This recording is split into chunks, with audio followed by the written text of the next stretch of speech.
Бурак Демир ҳунарманди машҳуре ки моро бисёртар бо тахаллуси никоҳӣ дар силсила филми Шевкат Еримдер яъне Шавкати Мурғпарвар ва боз бо тахаллуси Шараф ки дар силсила филми Фарқлы Десенлер яъне Ҳикмати зиндагӣ нақшофарӣ кардааст мешиносем. Бурак Демир 3 ноябри соли 1978 дар шаҳри Анқараи Туркия чашм ба олами ҳастӣ кушодааст. Номи падараш Аҳмед Шафақ Демир аст.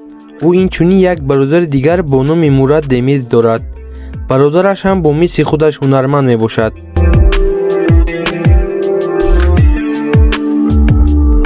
Бурак Демир ҳаёти кӯдакиашро дар шаҳри Анқара гузаронидааст ва инчунин мактаби миёнаи онҷоро низ хатм кардааст.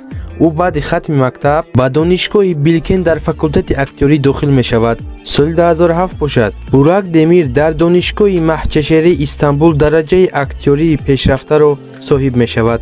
баъди хатми донишгоҳ Бурак Демир нақшофариро дар филмҳо ва силсилафилмҳо шурӯъ намуд. Бурак Демир соли 2006 ба шаҳри Истанбул сафар мекунад. Сабаби сафар карданаш дар он аст ки ӯ дар спектакли бо номи Лайлӣ ва Маҷнун дар театри Истанбул нақшофарӣ карданро шурӯъ кард.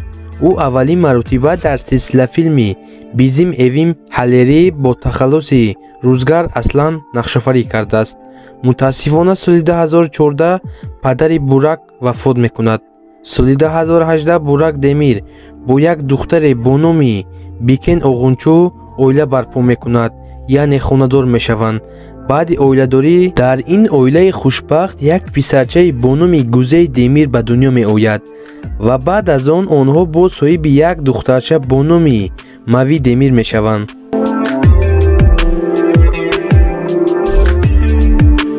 мегузарем ба филмҳо ва силсилафилмҳое ки Бурак Демир нақшофарӣ кардааст. Бурак Демир аз соли 2000 то соли 2002 дар силсилафилми Бизим Эвим Ҳалерӣ бо тахаллуси Рӯзгар Аслан нақшофарӣ кардааст. соли 2005 ӯ дар силсилафилмҳои Канлу Дуғум бо тахаллуси Адилбе ва боз дар силсилафилми Ифет бо тахаллуси Тетекчӣ нақшофарӣ кардааст. соли 2006 ӯ дар силсилафилми Даҳан Элер бо тахаллуси Орҷу нақшофарӣ кардааст. соли 2007 бошад ӯ дар силсилафилми Генҷо бо тахаллуси Таркан нақшофарӣ кардааст.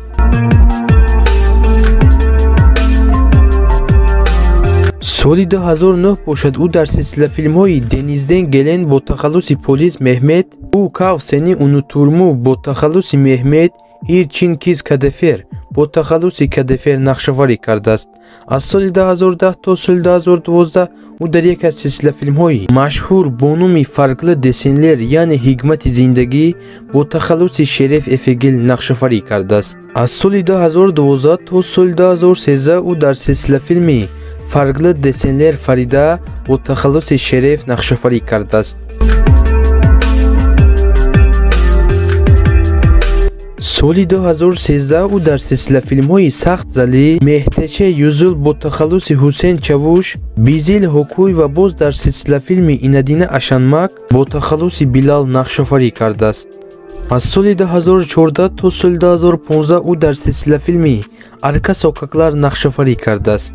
соли 2015 ӯ дар силсилафилми Эвет Гунлӯш бо тахаллуси Юсуф нақшофарӣ кардааст.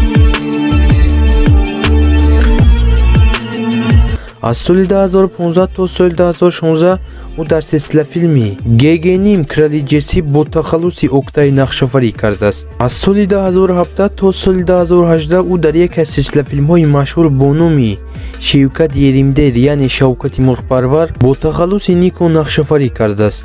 соли 2018 бошад ӯ дар силсилафилмҳои Душарда бо тахаллуси Батуҳан Ҷем ва боз дар силсилафилми Дирмиш Эртуғлор нақшофарӣ кардааст.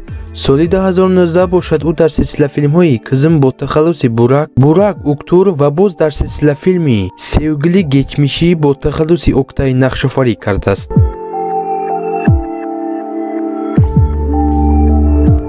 соли 2020 бошад ӯ дар силсилафилми Ариза бо тахаллуси Метин нақшофарӣ кардааст. соли 2021 бошад ӯ дар силсилафилмҳои Рамо бо тахаллуси Ҷемил ва боз дар силсилафилми Кирмизи Ода бо тахаллуси Мустафа нақшофарӣ кардааст.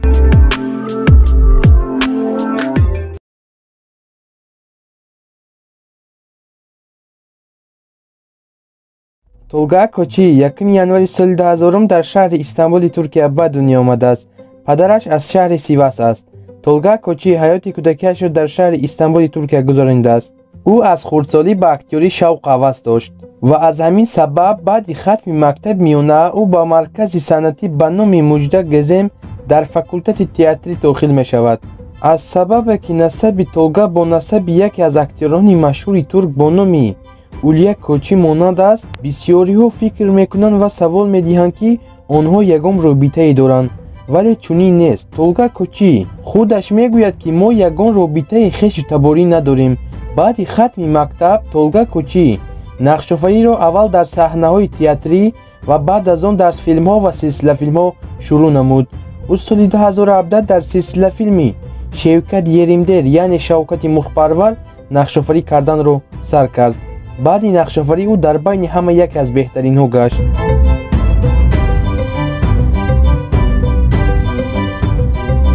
айни ҳол Толга Кочи дар шаҳри Истамбули Туркия зиндагӣ мекунад ва ногуфта намонад ки Толга Кочи то ҳол ҳамсар ва ягон дӯстдошае надорад. ӯ дар шабакаҳои иҷтимоӣ саҳифаи аслии худро дорад. масалан, ӯ дар Инстаграм дорои 48 000 ва дар ТикТок бошад дорои 301 000 обуначӣ мебошад. Толга Кочи то ин дам танҳо дар як силсилафилм нақшофарӣ кардааст. он ҳам бошад силсилафилми Шевкат Еримдер яъне Шавкати Мухпарвар мебошад, ки аз соли 2017 то соли 2018 бо тахаллуси миҷо нақшофарӣ кардааст.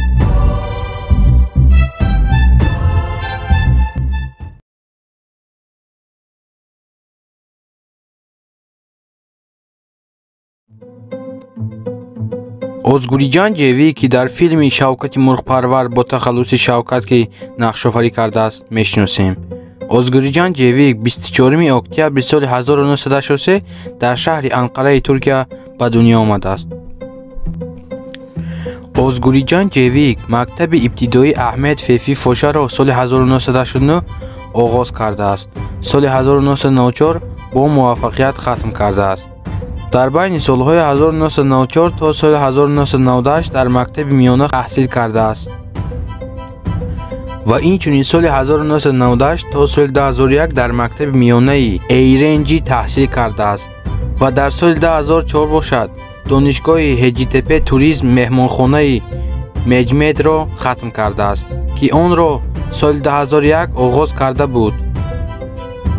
сипас дар байни солҳои 2004 ва 2009 донишгоҳи Билкенс ва бахши театрҳои актёриро низ хатм кардааст.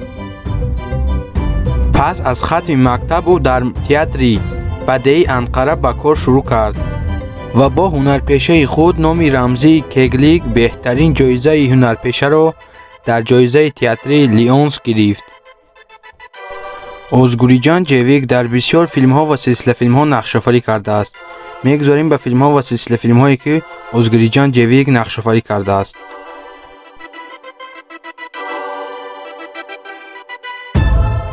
соли 2008 дар силсилафилми Бизим Ҳеле Эвери бо тахаллуси Авкат Байрӣ нақшофарӣ кардааст. дар соли 2010 бошад ӯ дар силсилафилми Тиркан бо тахаллуси доктор Орҳан нақшофарӣ кардааст. соли 2013 бошад дар силсилафилми Олду Душакларӣ бо тахаллуси Шевкет нақшофарӣ кардааст ва дар соли 2013 боз дар силсилафилми Фатиҳ Ҳарберӣ бо тахаллуси Урул нақшофарӣ кардааст. соли 2014 дар силсилафилми Роҳна Айчи бо тахаллуси Кемел нақшофарӣ кардааст. дар соли 2017 то соли 2018 дар силсилафилми Шевкет Эренҷӣ бо тахаллуси Шавкати Мурғпарвар нақшофарӣ кардааст. соли 2018 то соли 2019 дар силсилафилми Икизлер Момокен бо тахаллуси Усман Ченрил нақшофарӣ кардааст ва дар соли 2020 бошад дар силсилафилми Этир Али бо тахаллуси Али нақшофарӣ кардааст. инак мо ба анҷоми барнома расидем. барои пешрафти кори мо шумо дар комментария фикру ақидҳоятонро нависонед ва дар видео лайк гузоред ва инчунин дар канали Шараф Медиа обуна шавед ва дӯстони худро даъват намоед. барои дастгирии ҳаматон ташаккур. зиёд хайр то барномаҳои дигар. худо ёру мададгоратон бошад.